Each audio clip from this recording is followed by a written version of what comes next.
Welcome to Awakening Torah Mussar Mindfulness. Allow yourself to arrive and settle.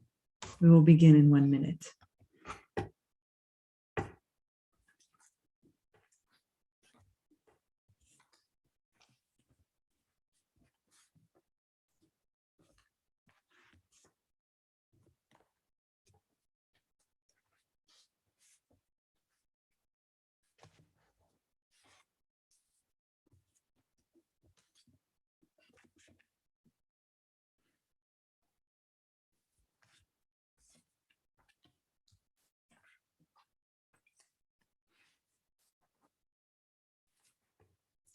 Welcome to Awakening Torah Mussar Mindfulness. You are joining the Institute for Holiness, Machon LeKedusha, Kehilat Mussar, the Mussar community. I am Rabbi Chasya Uriel Steinbauer, the founder and director. And we are just beyond delighted to have you join us week by week, every Sunday, Bezrat Hashem, God willing, at 3 p.m. Eastern Standard Time for our practice and learning together, looking at yesterday's Torah portion. It is Jews' practice to look at the weekly Torah portion from the Hebrew Bible, to study it during the week prior and to listen to it chanted, laned on Shabbat morning, Bezrat Hashem, in the synagogue or online, and really allowing you on the Sabbath, on Shabbat, to sit and learn Torah so that you come to this session with us ready to really delve into this from a Mussar mindfulness perspective. So God willing, you've had a chance to do that. We will look into the Torah portion of Mikkets today, coming still from the book of Genesis Bereshit. Before we begin, we always enter our kavanah, our intention for today's practice. So I'm going to share that with you. For those of you listening on audio, you will hear it being read. And for those of you who want to see this again, you can go ahead to our website at www.kehilatmussar.com and look for the latest blog. So what we are doing right now together for the next 30 minutes or more, is really an act of self-care. It's strengthening our practice. And so we say for our kavanah, for our intention, this is something I am doing to strengthen my own soul in order to be of benefit to others in the future. This is also a practice, an act that we are doing to strengthen our relationship with the divine, with what I may call Hashem or God. This is something that I am doing to strengthen my relationship with the Creator so that I can be a better conduit of God's good to others when they need me. Those are our kavanot, our intention for today's practice, as they are every week. So as I said, we're jumping into Mikkets. I will share some perspective about it from a Mussar perspective, entering it with as much humility, with God's help and mindfulness. As I said last week, that it was a particularly difficult parsha to really face, of this intergenerational trauma of violence, and very difficult. And so we want to honor that, that we might need compassion and boundaries around our practice and ourselves to take care of ourselves. So as you might recall, Yosef, our beloved ancestor, at the age of 17, was sold off into slavery by at least 9 of his brothers, and ends up spending a significant amount of time, about 12 years, in prison. as a slave who was wrongly accused and ends up serving in this prison.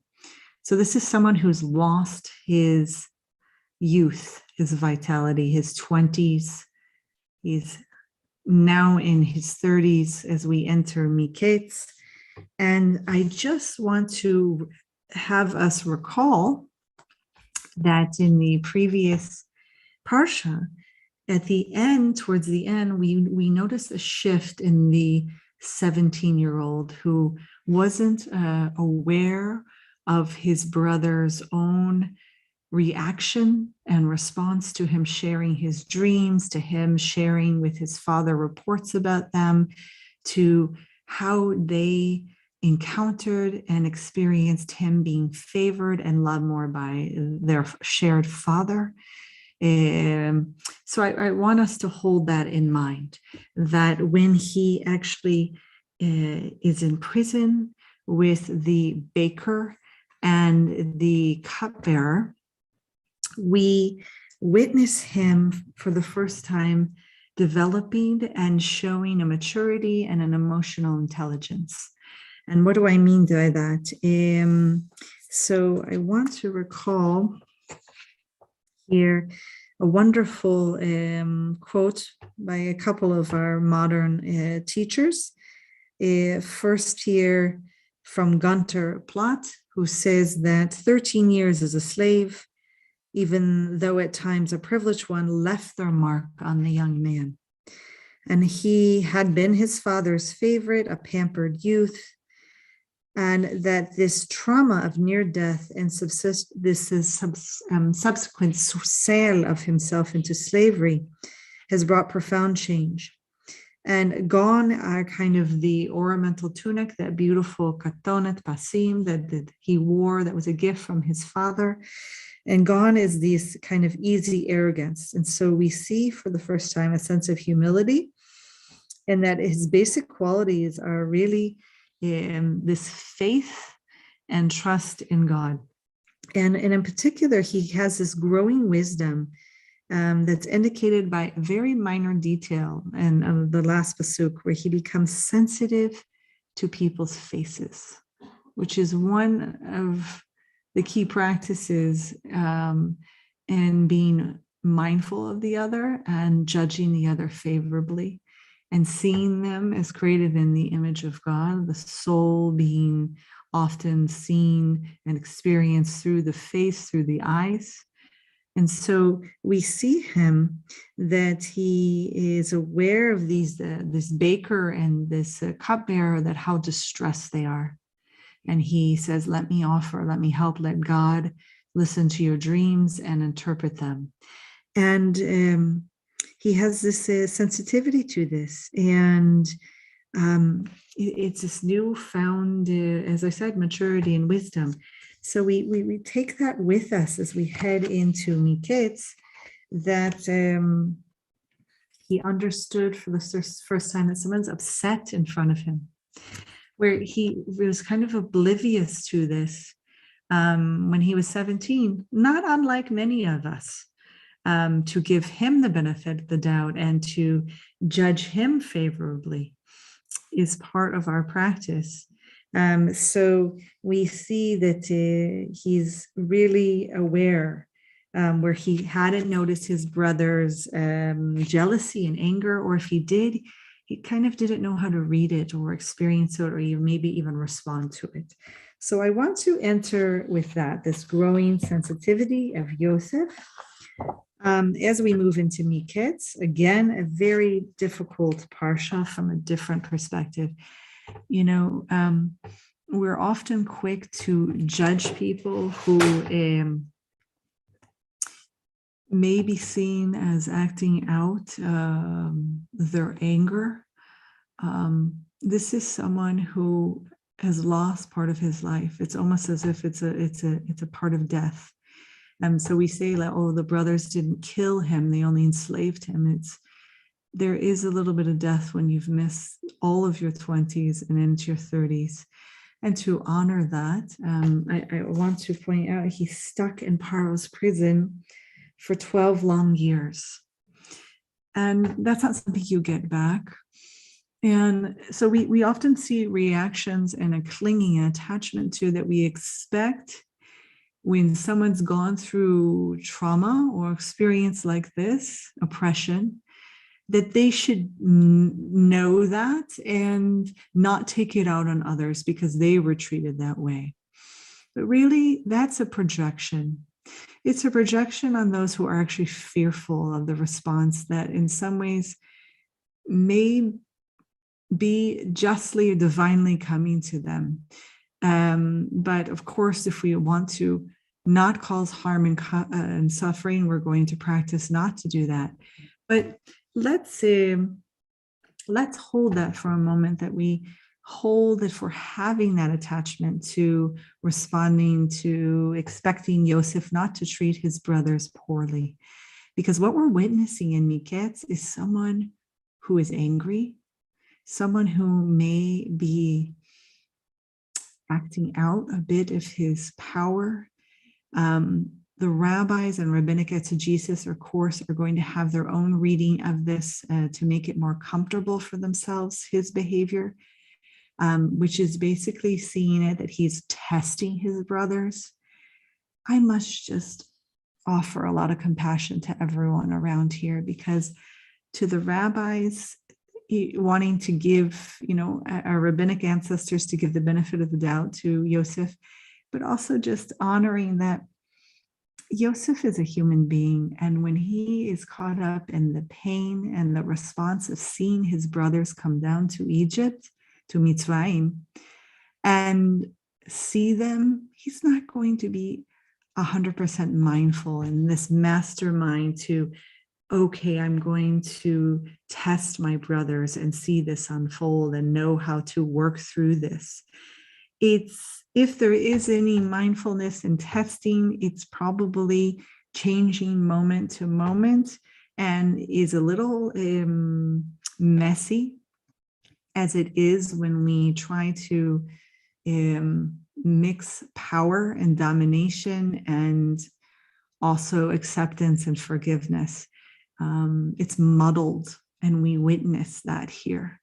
And so just want to say a few more words about this, that we honor that he spent so much time in prison and really has, in some sense, a strength and courage to come out of it. Again, it seems to be really based in a very strong relationship with the Almighty.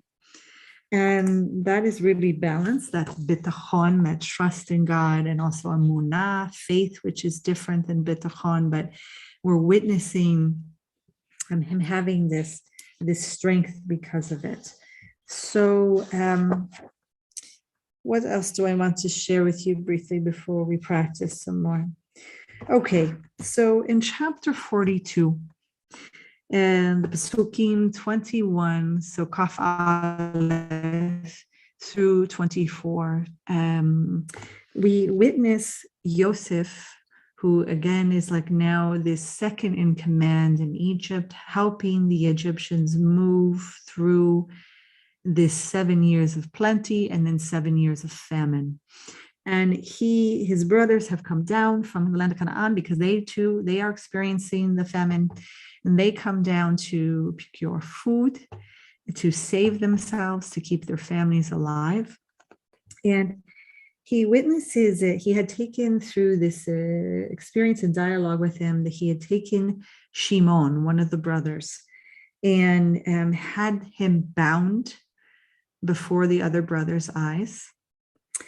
And the brothers say to one another, and I quote here, "We are being punished for what we did to our brother Yosef. For we saw his suffering and did not listen to his pleading." And then Reuven, who is the one that attempted to save him, and not necessarily save him from slavery, but save him from death, save him from that group mob mentality that was ripping off that jacket of Yosef, wanted to devour him. It's a sense of like flaying the flesh that we witnessed Viva Zornberg teach us last week. that Reuven reminds them and says, and I quote, "Did I not tell you, do no wrong to the boy? But you would not listen. Now we must pay for his blood." Reuven here thinks that Yosef is dead. And we had assumed that it was ambiguous in the text in the previous parsha, if he knew that he had been sold into slavery or if he was dead. And we found that he arrived at the bore, at the hole, and had torn his clothing in a mourning practice. And so we witness here that he thinks that Yosef is dead. But what's more important and what the commentators pick up is Yosef was pleading. Now, my first response to that is, well, of course he was. Just because the text and the Torah doesn't tell us everything, show us everything, is it that far of a stretch to imagine that you just took a 17-year-old boy, stripped him, and threw him into a bore that probably was extremely deep in order to forget him from the whole world, that he wasn't screaming and crying and pleading and asking for help? What do you think was going on? He just sat there silently? So first is that kind of dialogue with the commentators and text. But if this is new to you and you do accept, wow, I didn't realize he was pleading in the bore, I want you to really tap into here. Wow, just to deliberately ignore his pleas, and how that emphasizes the cruelty of the act even more, as if we needed that evidence in order to believe how cruel the act was. These are brothers who threw him into a pit and went and sat down and ate. So you want to add the pleas on top of that, then hold that right now. Hold it in your learning and practice, that this is a 17-year-old boy who is essentially being raped in a certain form, not obviously through any orifice in his body, but a removal of himself, a removal from the world, a domination, a humiliation that loses everything. So we want to allow ourselves to have that embodied experience and feel that in the text. This is part of our practice in Mussar Mindfulness, to not run away from the difficulty of these texts, to not go through aversion or denial, and also not to cling and have an attachment to a certain way in order to move through this text, to be aware of our reaction and response to it. So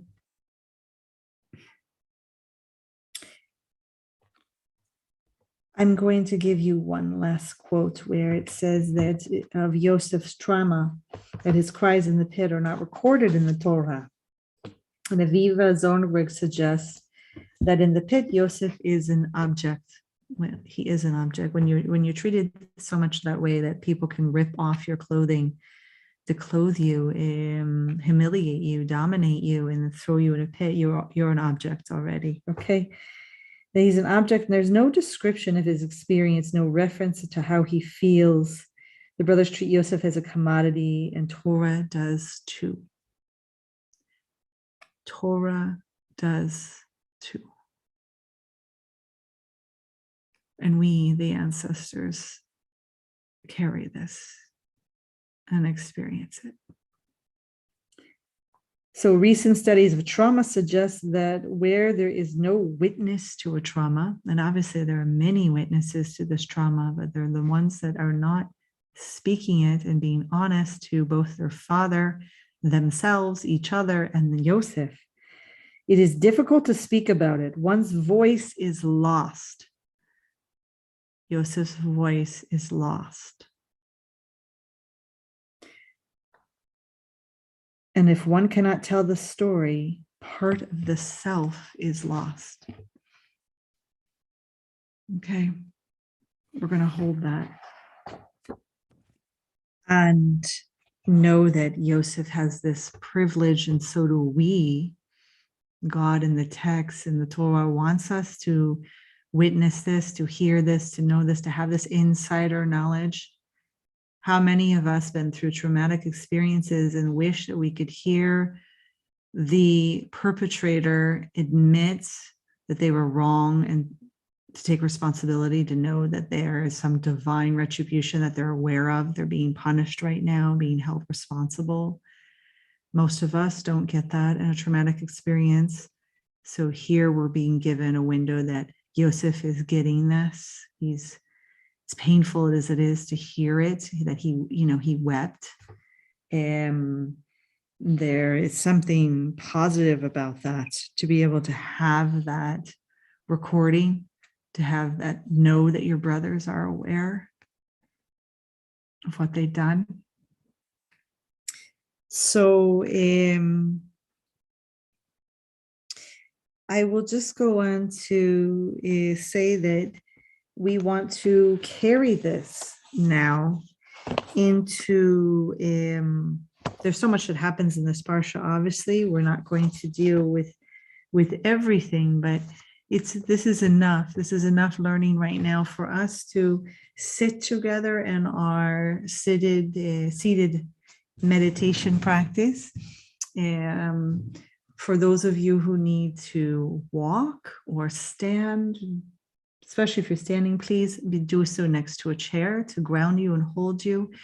If you have any trauma or chronic pain in the low back or anywhere else, please lie down, but keep your eyes open to remain awake and alert.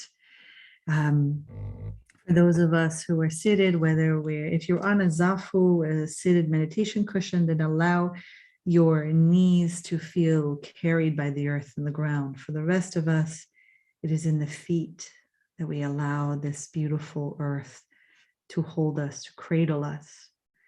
Feel your seat bones in the seat, an upright, alert, yet comfortable, at ease position.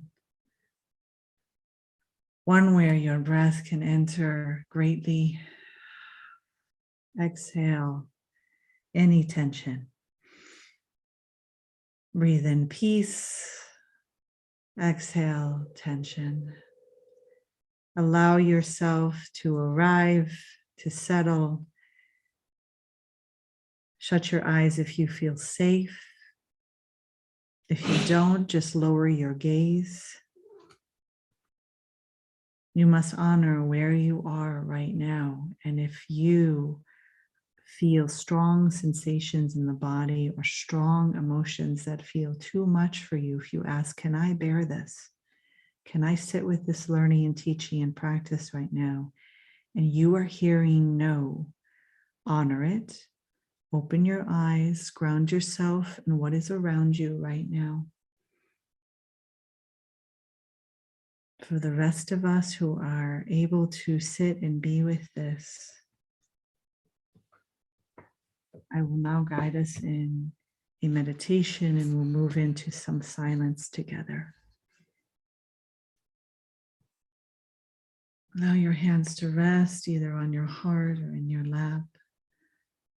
And as we move through a body scan, allow yourself to gain awareness of what is real for you. What is the felt sense right now in the body?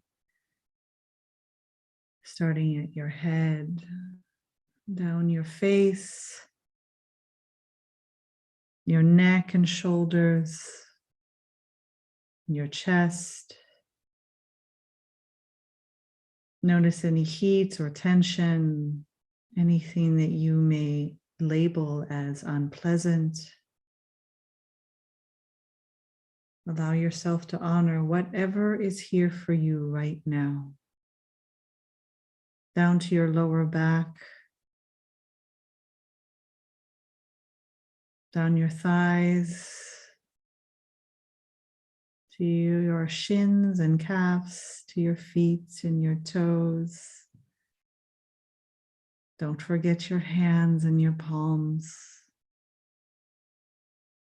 Recognizing what is here, and if you feel any sense of denial, of aversion, of clinging, of attachment, allow that right now to arise.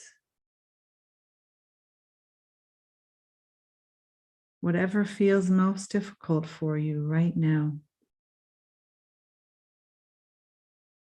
see if you can fully let it be. Allowing the willingness to pause, to be present with the life that is here right now for you. Allowing any difficult emotions to be present with gentleness and tenderness.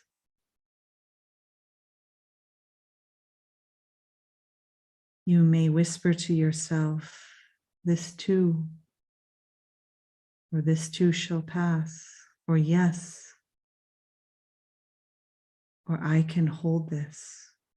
I can be with this."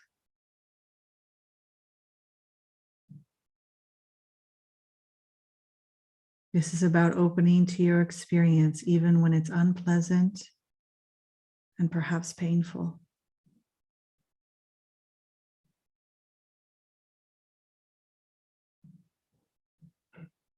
As we investigate the felt sense of what we are experiencing, know that this is not a cognitive or analytical process.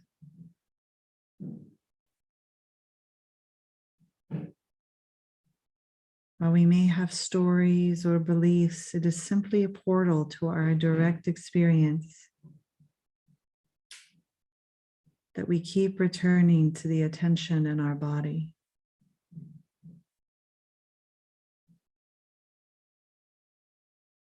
Where do you feel most vulnerable right now? And what are the sensations? Bringing that curious, interested mind and kind attention to your experience.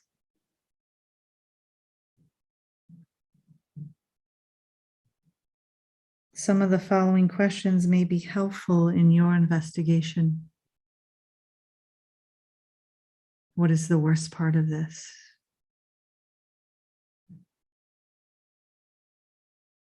What most wants my attention?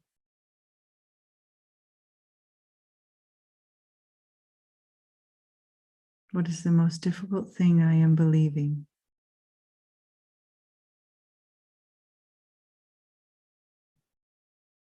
What emotions does this bring up? Perhaps fear, anger, grief.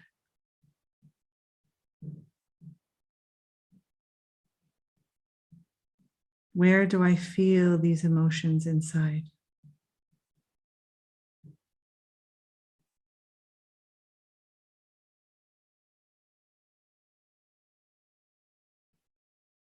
What is the felt sense of these emotions as sensations in the body? Clenched, raw, hot, sore, aching, empty, squeezed.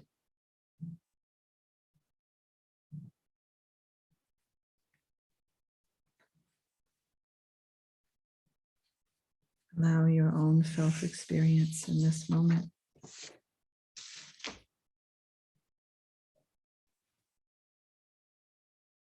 As we move into nurturing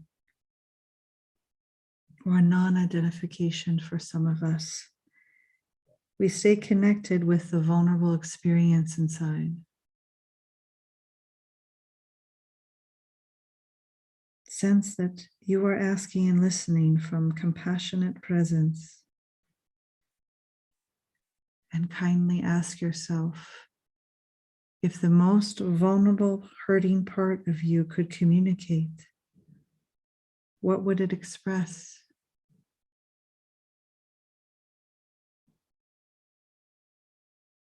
How does this part of me want me to be with it? What does it most need? Perhaps some larger source of love and wisdom. Taking refuge in the Torah and Mussar Mindfulness, in the Dharma, in your community right here and right now, in the Vad, the Sangha, taking refuge in God and the Buddha, knowing that you are being carried, that you are not alone, that you are here with others who are doing this practice together and who arrive each week on this last night of Hanukkah as we light the brightest lights at this darkest moment. You are not alone, and your light is shining through as we all carry one another right now. Take some moments to breathe consciously and adjust your posture in a way that helps you fully contact your most awake experience of heart and mind.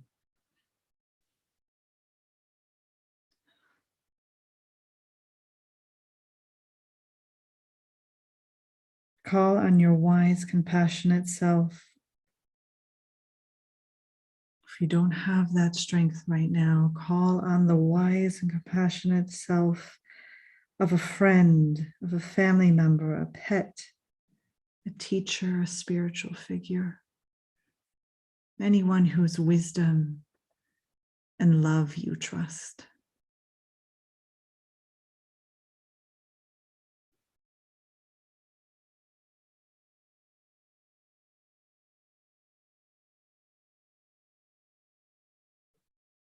As we cease from any doing, as we allow ourselves to bask in the love, acceptance, and forgiveness and compassion and protection that we have cultivated during our practice, ask yourself, what has shifted from when I began this practice, this meditation today? And we move into silence. I will ring the bells when we are to come out.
Taking some moments to rest in the presence and heart space of whatever has emerged.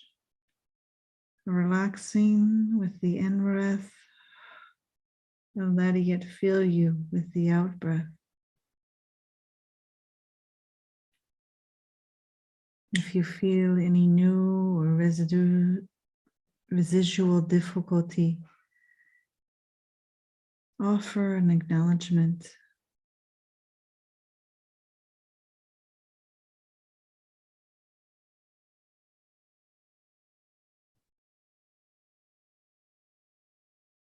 As we move into one more minute of silence, you may ask yourself, what did I experience or learn about myself that I want to remember on this 8th night of Hanukkah? As we remember our ancestor Yosef and all his brothers,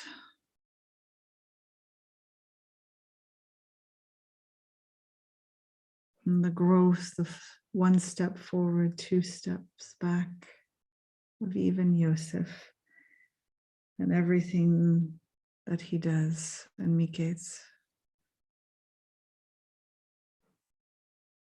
shouldering great responsibility to carry humanity through a famine, yet unable to carry the burden of the trauma that was done to him by family.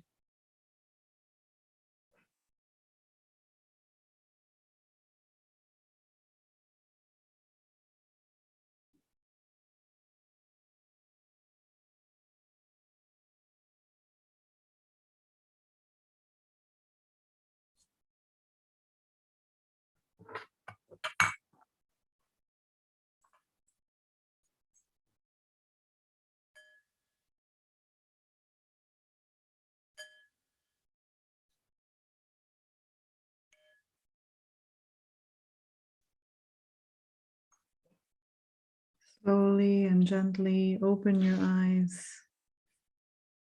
Come back into the shared space together.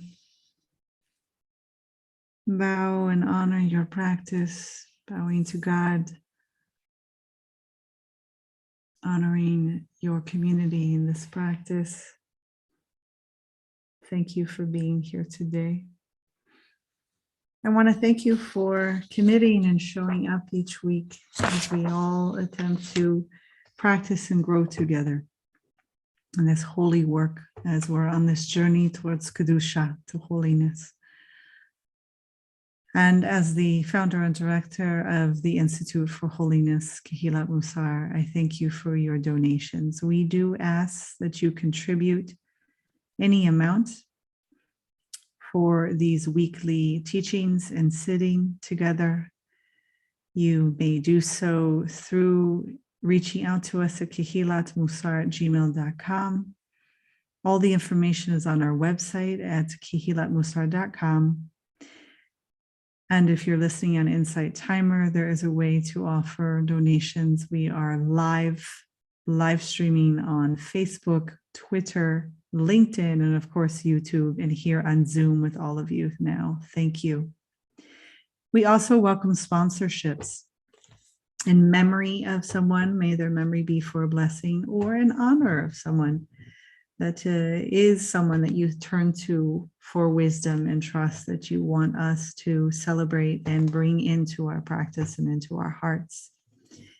So with that, I wish you all who are practicing or observing a Hanukkah Sameach, a very happy Hanukkah, one full of light and warmth that we so badly need.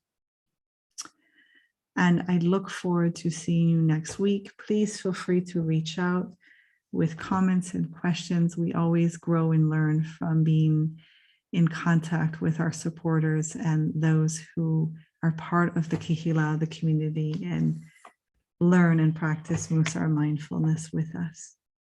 And with that, I wish you shalom, shalom, shalom. Take care. Thank you for joining.